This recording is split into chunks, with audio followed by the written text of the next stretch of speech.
a clear picture as to how widespread the virus is. And that will also help the Minister of Health in their mitigation measures. So yes, it's looking good, but the fact that people are still traveling as far as Guinea-Bissau, entering the country, uh, people are still traveling and entering the country from Senegal, and that's a worrisome for Gambia. And I think the Minister of Health has already identified that as a risk. So I think they've also put up some measures. But this is not a battle that the Minister of Health alone should fight. Remember, we also have the security forces who also have a paramount role to play in protecting the country, especially as regard to patrolling and manning our borders. It's a very delicate task. It's a very tedious job because if you look at our geography with Senegal, we have so many, endless open borders that we share with Senegal. So to man all these borders would be entirely difficult. But again, we all have to be non-complacent. COVID has not gone. And with this easing of, some part of the state of emergency, I've seen people now, taking chances. I've even seen people, I was surprised last Friday when I went to the mosque. I saw people shaking hands after prayers. I was like, oh my God. Again, perhaps we can come to that. I do not agree with the way that the government announces the easing of opening of worship sites. Just like Senegal did, these should have been announced with strong guidelines, especially on hand and respiratory hygiene, like wearing masks. In Senegal, it is mandatory before you enter a mosque. You have to wear a mask. You have to maintain hand hygiene. You have to wash your hand with soap. All the mosques, I was told, at the entrance, there are, hand washing facilities for people to wash their hands. So I thought Gambia should have also come up with that, rather than just making a blanket statement to say that mosques are open, but people should observe A, B, or C. I think they should have strictly come up with a guideline that people should and that which should be mandatory before they allow these houses of worship to open. But I will also want to give credit to the Gambia Christian Council because for them, they did not jump at the opportunity of opening the churches. I think they are discussing among themselves ways and means to which they can open their house of worship. So yes, it's not a blame game. It's just my personal observation, but I thought we could have done better. I think it's a valid observation that, that we all can see. We cannot have a situation like COVID. You just tell people to open without giving strict guidelines. People are just opening and going back to life as just business as usual, and it is not business as usual. COVID is not. It's not that. So I think they could have done a better job on that, and it's never too late. We can have them. The Ministry of Health, the Health Promotions Unit. We can reach out to these people. You can still talk to the people. They can still pass out the word. People should observe social distancing. Should have all these different guidelines that you mentioned. So observe all these safety measures that you mentioned for COVID. But we have Yakub back. I want us to capitalize to have him before, I don't know, before we lose him again. Yakub, you were talking about the development of the robots surveillance system, and you mentioned adding another layer in our surveillance system that would help us track, trace COVID at an early stage and possibly test and treat it. That way we can live with COVID. Can you please just get back to that and expand a bit more on it? Oh, can you say that again? I didn't hear anything that you said. No, I just said you get back. We lost you. You just continue from what you were on. You just was about the surveillance system going as far down as community level. Yes. Thank you so much. I'm sorry, my internet is disrupting. It's all right. What I was saying is that given the fact that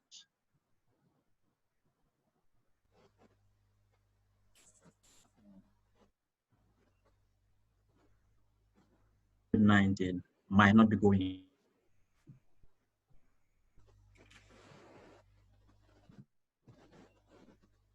COVID-19 as any other endemic disease.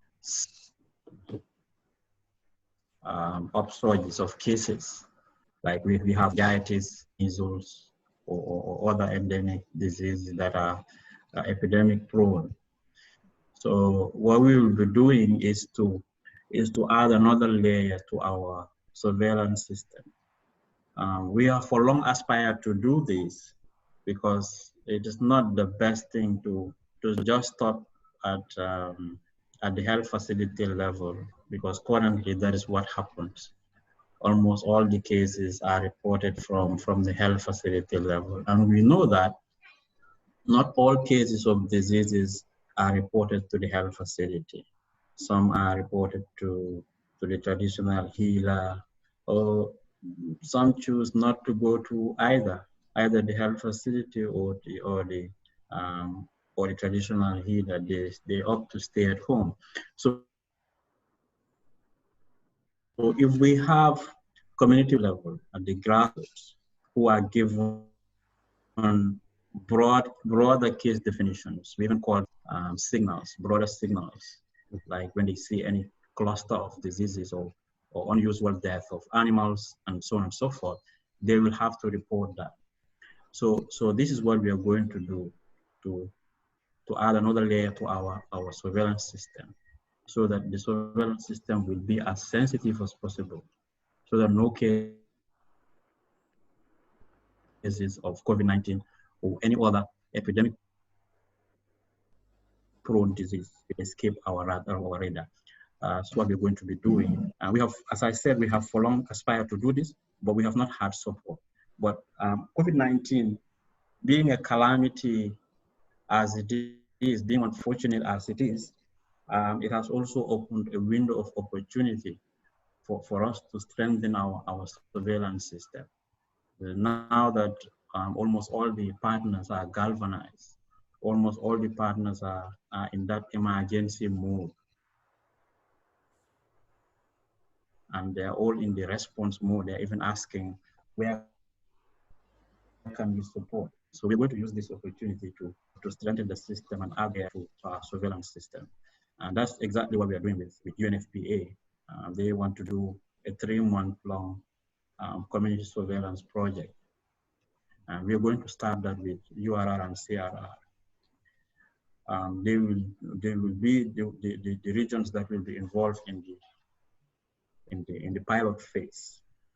But the plan is for us to roll it out to the entire country after this 1-month pilot phase. And the reason why we selected URR and CRR is that it is their proximity to regions in Senegal that are very, very badly affected by COVID-19, and yet we are not receiving alerts from those areas, which is an indication of the fact that their surveillance system is weak. Mm-hmm. So if the surveillance system is robust, we might not have confirmed cases, a lot more confirmed cases from those areas, but we should be able to have a lot of reports. Definitely. A lot of maybe negative cases because of the proximity and because of the fact that presidents in those parts of the country are all together. You know, they don't really recognize those borders. So the fact or suspected cases of COVID-19 shows that they need support. So that's why we have chosen them to pilot this particular project. But the intention is to have the entire country do this community surveillance, to have that other layer of surveillance. Yeah. Thank you. That would be very good. You are right. The URR CRR area, yeah. The border is not very much recognized by the people. Ibrahim, you are from originally from that end, and I think you can tell us a bit more on how people on the border don't really, and rightfully don't recognize the border the way we should. These borders were just drawn, arbitrarily drawn Yes. by Mm-hmm.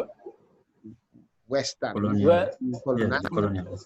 People marry across the border, they visit each other, they have economic activities across the border, Yes. they have sporting activities Yeah, Samba. across the border. Yeah, Ibrahim. So he's just Yeah, Yankuba yeah. telling us how the regions, the Senegalese regions around URR and CRR have very high numbers, but we've not been getting reports around CRR, URR, and so they are piloting their expanded surveillance system in URR and CRR. Yeah, Central River region, of course, Gambia generally, we are surrounded on three sides by Senegal. Except for the Atlantic Ocean, there is no village within the hinterland or the provinces that do not actually have a TI border with Senegal. So, and those borders, I'm afraid, I don't think our government authorities can man all these borders, where someone can really enter Senegal legally or illegally. So for me, I think it's a cause for concern. And my worry here is that the fact that the numbers, unfortunately, well, because Allah has, enabled us to go through this situation, we are not recording fatalities, and that is a good thing. We are all hoping and praying for. But the thing is, there is, if you like, somewhat complacency within the Gambian society about these numbers are not going. Maybe these people are just peddling information that is to scare people, from knowing the truth about this COVID-19. So in fact, it doesn't exist. So there can be that element of thinking, human mind. Sometimes they have to see something in order to believe or in order to be absorbed. Of course, a New Yorker, where I'm staying right now, if you tell someone that COVID-19 doesn't exist, the guy is going to look at you and slap you and say, what is in your mind? When the government announced, the stay-at-home orders, it was something that people believed, and people, had to do it. Companies closed down, and still now. So the nation or the state is now trying to go into phases of reopening. Like last Monday, phase one opening, so maybe phase two, you'll have salon and other entertainment or recreational institutions to be open. So it's going in gradual phases. And now, from May 6th, the government decided to, in order to withdraw or completely open the state or open the state or the city, what the government is doing is trying to disinfect, the trains, the subway, the buses. These are public transportation. So, I like the scheme here because what the government is trying to do is to prepare for the eventual opening. And when you are reopening, you need to put those safeguard measures to make sure that, if it gets to that level, because you don't have to be complacent. Oh, okay, now we are over. My fear is the second wave. The second wave that WHO is talking about, that's my fear. And the other discussions earlier mentioned by all the panelists about the issue of the second wave and the fact that we have to understand that COVID is here to stay, sad as it is, but that's the reality. We have to, it's high time we understood, the truth that COVID, like HIV and AIDS, like measles, like meningitis, these are things, this is something that we have to put at the back of our mind. But again, because in our country, we didn't see the worst of COVID-19 yet, and let the situation prevail as it is now. Otherwise, if we see the option B or the worst case scenario, it is going to be devastating. So my fear is that the second wave will catch a lot of people by surprise. This is something I'm not talking about the Gambia, but the whole world, because, with phase one now, everybody's going, okay, now I'm over. I've prevailed, or we've managed to cross the Rubicon. So history, COVID-19 is now history. But that's my fear, because when the second wave hits, it will already, because already this handshake that Samba is talking about in the Gambia, you will see that, in most other places, because you passed through the first phase and that you have survived survive it. So in other words, we are, this is what you call the survivalist society, where people are all going to say, okay, well, this was bad. Oh, we've lost loved ones, friends, family here and there. But the thing is, you think that you have survived it. Now you are going to get back to the old normal. Shaking hands, making sure you don't, bother about it now because you think that now you've managed to pass through the difficult stage with all those, scary numbers of deaths and the like. So for me, that's my fear. Before we even talk about, the second wave, we really have to change our habits because look at it now. If you look at Facebook, people are not social distancing on the Gambia.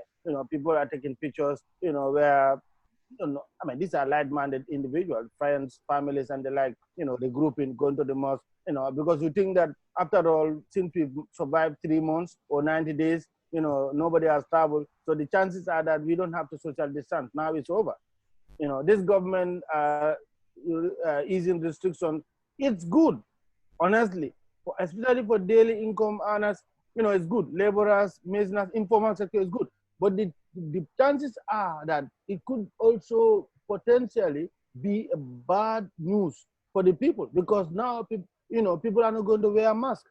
People are not going to be people are going to be complacent and say, no, like the man, all of it, that you buy and think that legi jala na liga guy dañoo wax rek why COVID-19 moom kay ñun amut Yeah, that is a serious concern, Ibrahim. Like you said, Hassan and Emel. Ibrahim mentioned one thing. I agree with Ibrahim. It's need to, if there is to be opening, it needs to be gradual. It cannot just open and then Yeah. open and everything. Look at New York. Let's take the example of New York. Yeah, Governor. yeah, Governor. yeah. The fact that, like you said, some people, if they don't see, they will say, if they don't see something, they won't believe it. In the Gambian situation, we have 28 cases. I know there are privacy policies and privacy laws that we have to follow. But don't you think, Hassan and ML, Yakub, don't you think if we have a volunteer, if example, talk to the people and have a volunteer who had COVID, went to treatment and recovered to come and talk to us and talk to the people, don't you think that would help from the health promotion or awareness creation level? Because I'm saying this because we had somebody who was tested positive. The person went around recording an audio and distributing it.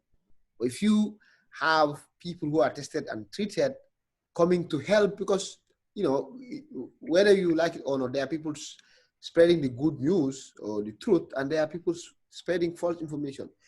I think we need to have different approaches to pass the message out there. I don't know what you think about those. Samba, before Jarju, I will tell you that our society do not, this is not a Western society where you can interview someone. The guy lives in Ohio, and Ohio is big. It's not like Gambia where people know each other. Once you interview someone who's a recognizable face, it's not going to. Chances are that even if you are cured, if chances are that people are going to ostracize you, it's in fact going to create more harm than good. So I think I don't want to pick, I don't want to hold brief for Jarju, but that's my perception anyway. Yeah, let's see Yeah, what I think, I yeah, agree with Ibrahim. Yeah, so there's a lot of stigma and discrimination and yeah, I don't know, lack of awareness that is causing all this stigma and discrimination in the Gambia. People think that when one has COVID, That's over. yeah. So people would rather prefer to hide their identity than to reveal themselves as COVID-19 patients. The after effect is what they think of. Like when they go back to their families, their communities. In fact, even our people who normally go to the field to collect samples, when they go to private homes to collect samples, if you look at the surrounding, the way people come out and then look at these health workers, you know, Mhm. as if they've seen a ghost or something. I think that needs to change. And then I think with more awareness and sensitization, it can help change the dynamics. People need to accept the fact that COVID is real and it is not a joke, and it's not a death sentence. Once someone has COVID, it's not the end. In fact, we have more recoveries than deaths around the world. In Gambia, the reason why we get to have a lot of fatalities, we only have one fatality, is because our positive cases are not high. But the moment we hit, for instance, 200, 300 cases, I can assure you that we will start having fatalities. But there needs to be more and more awareness campaigns to help people to know that COVID is real, and then the need for people to come out and then volunteer for their samples to be collected and then tested. This way, it will inform the country the actual picture of the COVID-19. But also the upcoming community screenings will be very informative. Yes, it will be very, very informative because hundreds of people, or even thousands of people will be tested, and then the data generated from this will be very, very informative. When are we hoping to see that? When are you hoping to see that? The plans are on high gear.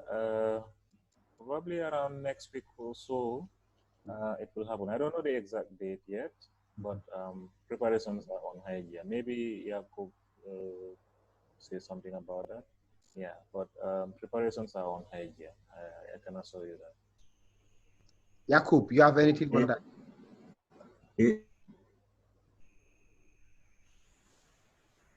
Yes.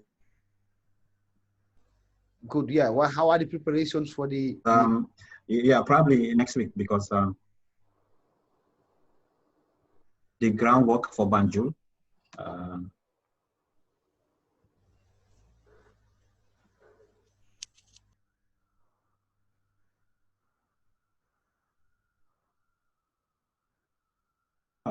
Hello, am I being heard? We lost you for some time. Am I being heard? Oh my God. Go ahead. Hello. Hello, Yakub. Go ahead. Yes. Oh, sorry. Yeah. Yeah. The groundwork for Banjul has already been done. They already met the urban market management committee and the Fishermen's Association and all the other relevant people that will make this thing happen. And I think by early next week they should be able to start the mass testing, mass targeted testing in Banjul. Yeah, with regard to your question as to whether there are volunteers among the COVID-19 recoveries, or those who recently recovered from COVID-19, the health promotion unit, the risk communication group here of the response, they were talking to me about doing what you just said. Mm-hmm. I doubted whether there will be success, but they were very much confident that they can solicit the commitment of some of those who have recovered to come over and give their test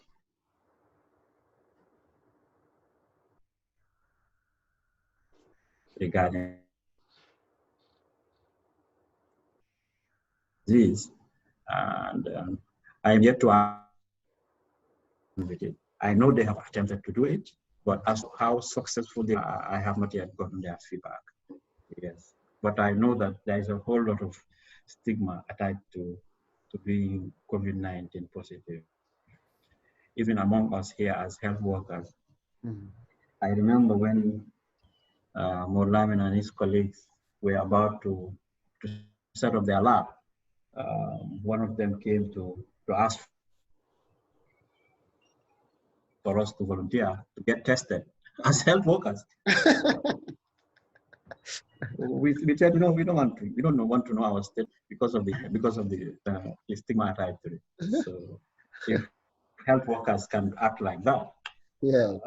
I wonder what others will act. But the health education people, the risk communication team, we are very much upbeat. They think they will definitely have people who will volunteer to the public. Well, I hope they get volunteers, because I think that is an effective way. Hassan, I've seen like around the world, I saw many celebrities, like people like this Elba coming out and saying, I had COVID-19, I'm tested now, I'm at home, I'm going to treatment. It helped people, you know, then it helped let people know now it is out there. And people, you know, I think we need something like that. What do you think, Hassan? Yeah, so the COVID-19 testimonies would be quite interesting, but because we are a conservative society, we are a community that usually don't easily disclose our personal issues. I think that perhaps explain why people don't want to publicly come out and give testimonies. And the other thing that ML also touched on was the issue of stigmatization. You know, once people know your your status, your COVID status, if you turn positive, you could imagine what will happen.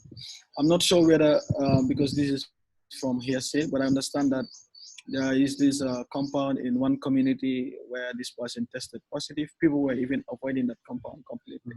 So that explains to you why people would hesitate to publicly disclose that they are COVID positive.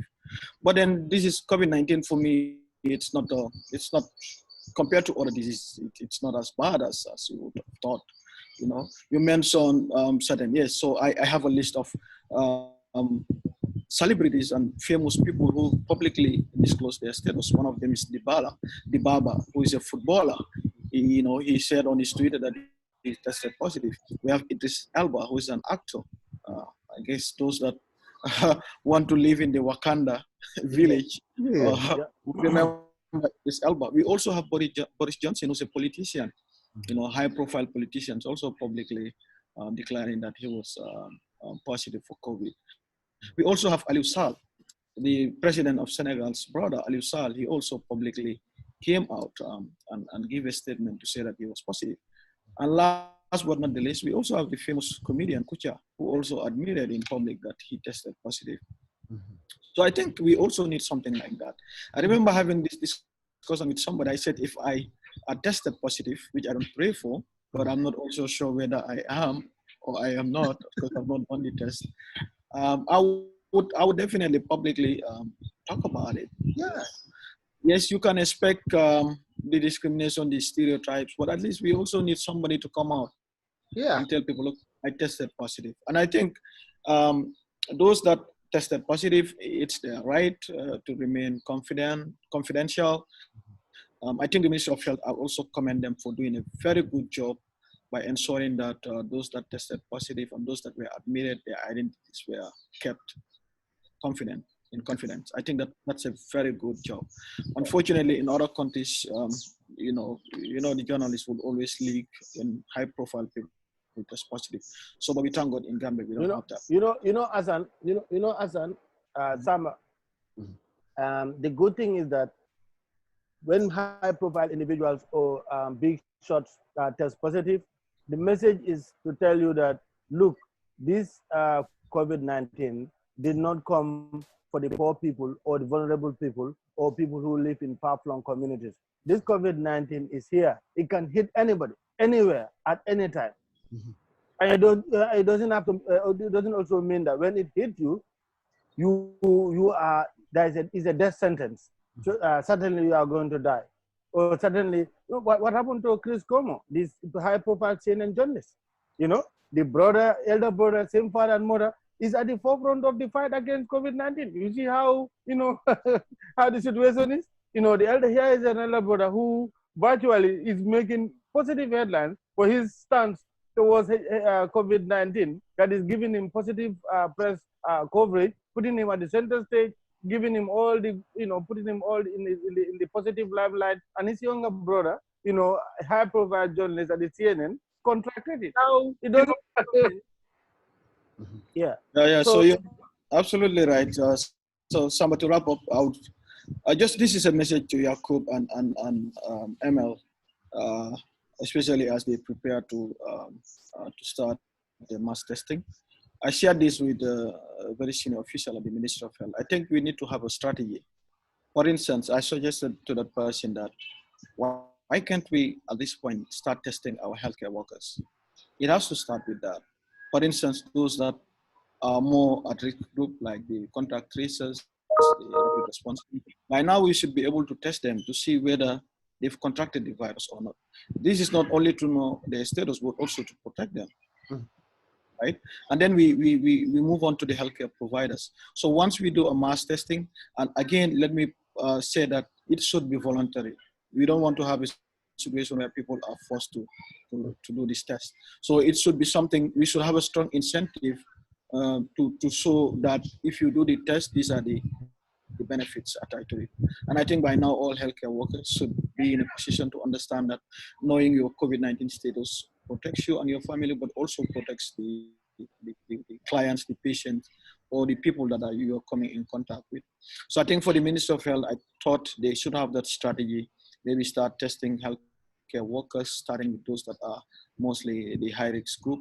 Then they move on to the other healthcare workers. This would also help the Ministry of Health to come up with very good or stringent contingency measures or containment measures. For instance, if they do a mass testing across the countries of healthcare workers and they realize that certain health facilities are potential hotspots, you have few cases of positive cases, then you will be able to redirect resources to that. And you also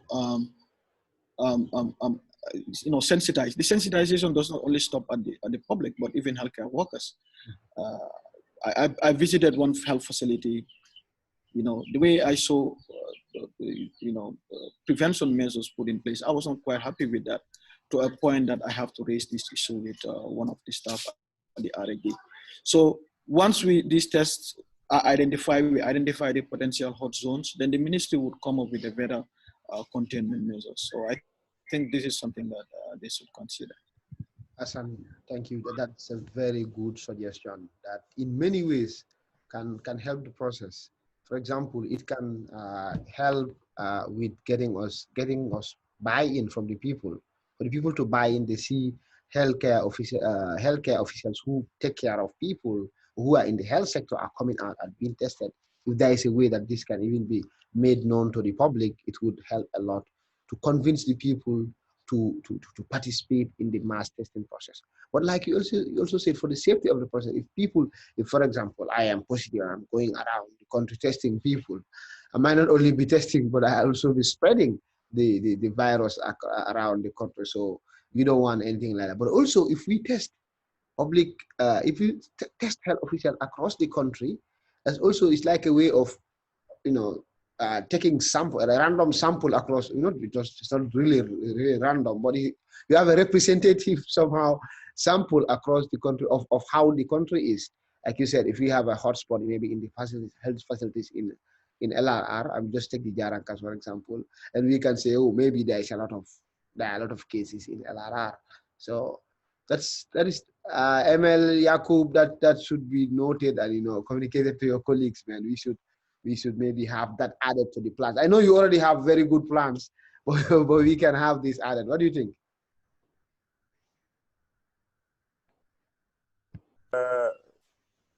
Okay. Yeah.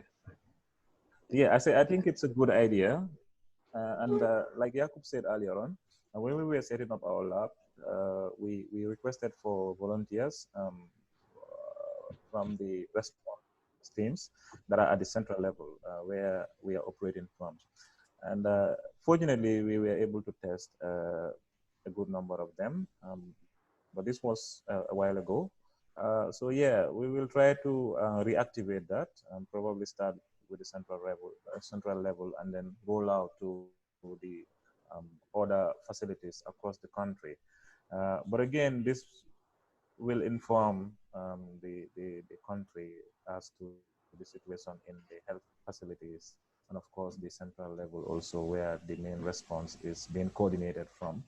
But also, despite that, the community screening also has to happen. So so now that the community screening is slated for around next week, I think that will happen first, and then we will learn from those experiences, and of course, we will also try to engage the authorities to see how we can screen the healthcare workers, including ourselves. The thing with screening is that once a person is positive within a particular group, the entire close contacts will be taken into quarantine. Oh, Say okay. for instance, yes, that's the situation. Say for instance, one particular person is positive in a particular group, all his colleagues or her colleagues will be taken into quarantine, and then their samples taken, and they will be there for 2 weeks. Before they leave the quarantine, their samples will be taken again and then tested to see whether any of them has contracted the disease. Because the danger of leaving them to go out there freely whilst one of their colleagues or two were positive is that they could be harboring the virus and be spreading it to their families, their loved ones, and even the communities in which they live, and even infect even more of their colleagues at work. So that's the implication. Once someone is positive, the entire group will be taken into quarantine That and then tested. Yeah. Yes. that's that's concerning, because if for example a unit that is very instrumental in the whole Yeah. testing process has, we hope not, God forbid, a positive case, if you have to quarantine that whole unit, meaning maybe the whole testing process will be stopped. So it Yeah. is like a catch-22 situation. You want to test people to make sure everybody going out there is clean, but if one is positive, you are Yeah. suspending the whole process. But anyway, I'm sure you people would have a solution for this. You would work Of on course. something that we can do. It's 6 minutes past the hour. It's like the time went by so quick. We'll start rounding up. We'll start with Yakub before your network goes to Jara again. No, Kiang, it goes to Kiang instead. Okay, yeah, exactly. Yeah. Yeah. Okay. Yeah. I'm just going to thank you once again for organizing this forum. I think I learned a lot from this. I think you should consistently Do this. continue doing this. Yeah, I'm very thankful. Thank you so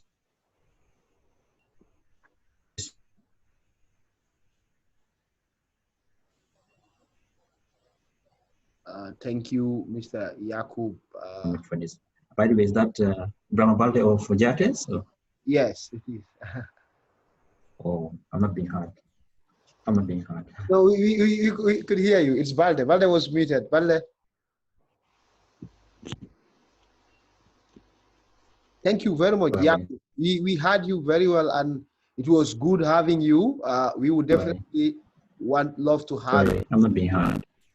No, yeah, you going on and off. Oh, But like I said, we hoping to have you again when okay. hopefully we would have better network. Internet.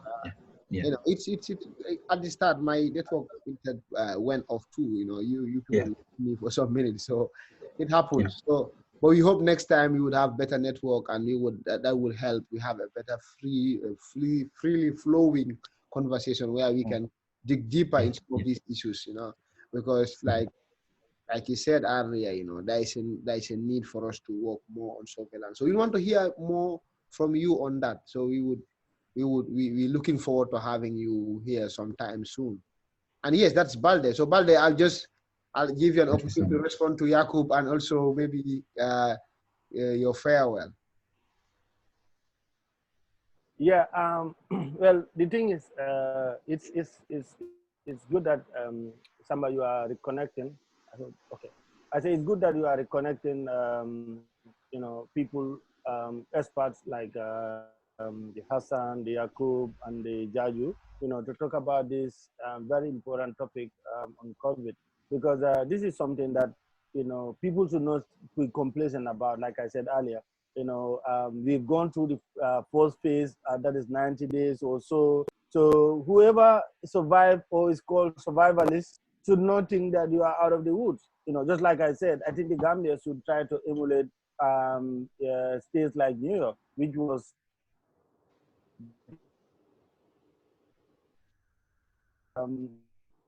you know, March, week of March, when people were reporting day 800 or so. So now the numbers have declined to an extent that, you know, people are safe to say they have survived the first phase. But the problem is going into the so-called second wave, which which we fear a lot, is for like, you know, individuals like Jarju and all of us, you know, in the country, to really summon our courage and fight, you know, with all our might to ensure that, you know, we are not complacent. We make sure that we stick to the social distancing or physical distancing measures, so that, you know, we don't really we are not going to be affected by the second wave. So that's my point, Samba. Thank you very much.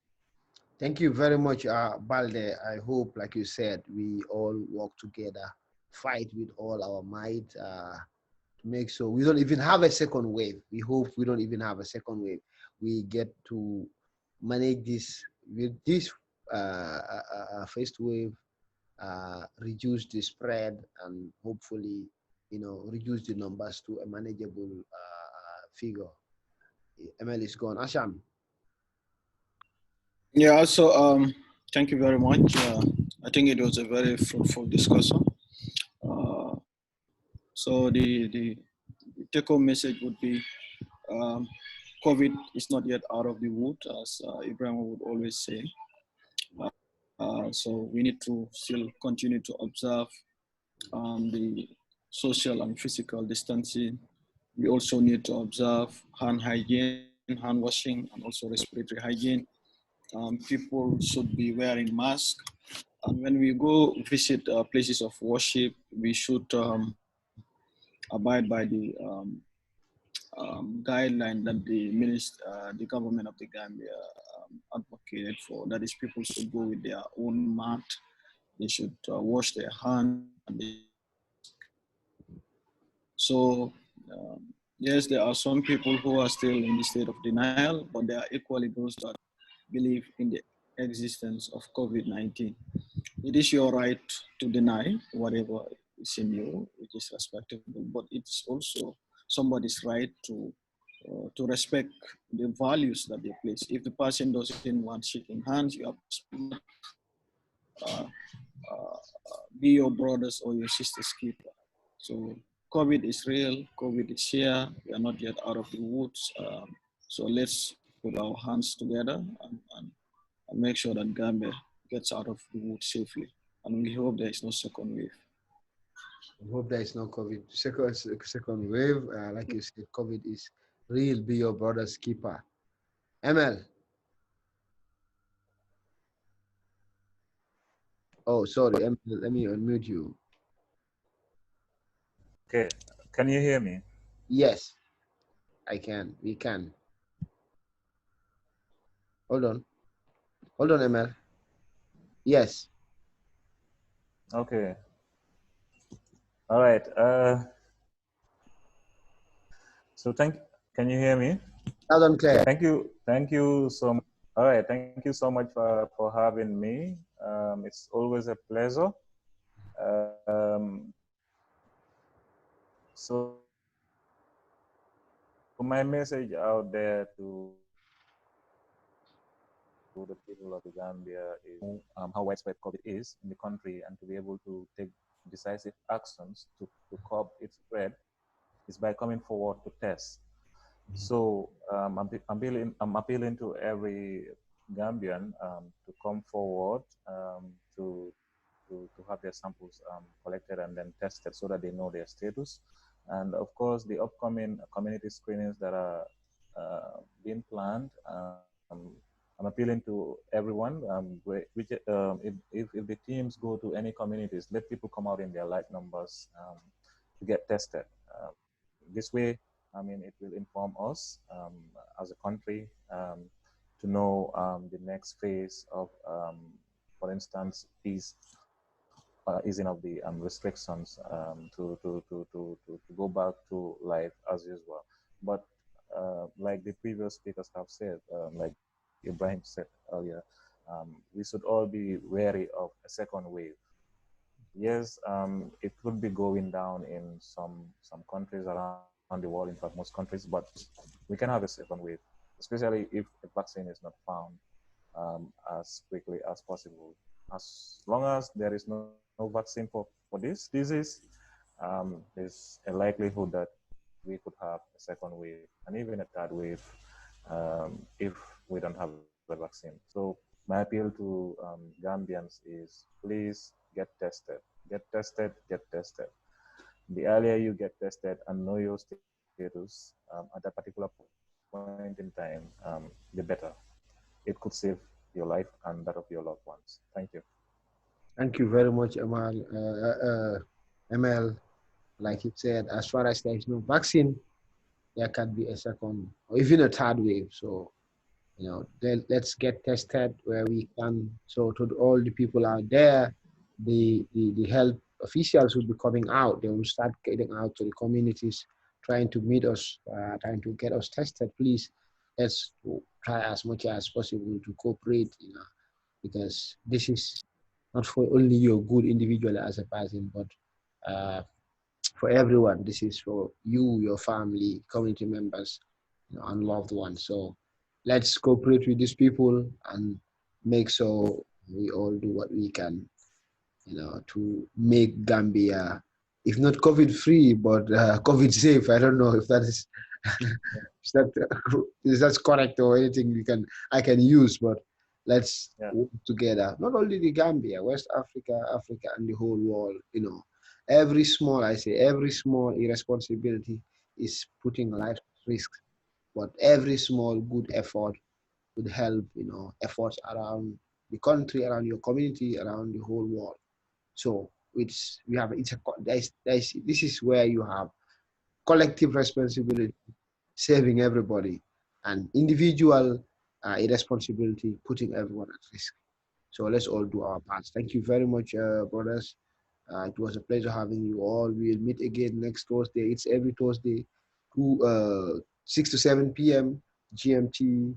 If you are in the US, for example, it's 2 p.m. Eastern. We looking forward to seeing you all next Thursday. Thank you very much once again. Okay. All right. Thank you very much, guys. I just stopped the live stream. ML. Yakub. I think I have unmute. Okay, I'm trying to unmute you, Yakub. Okay.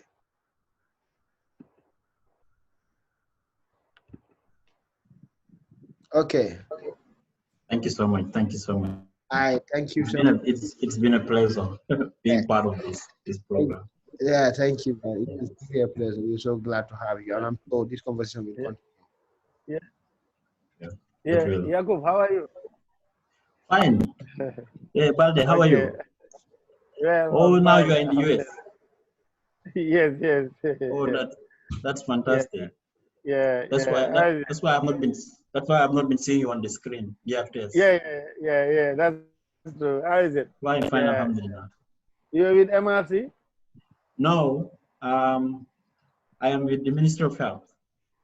Okay.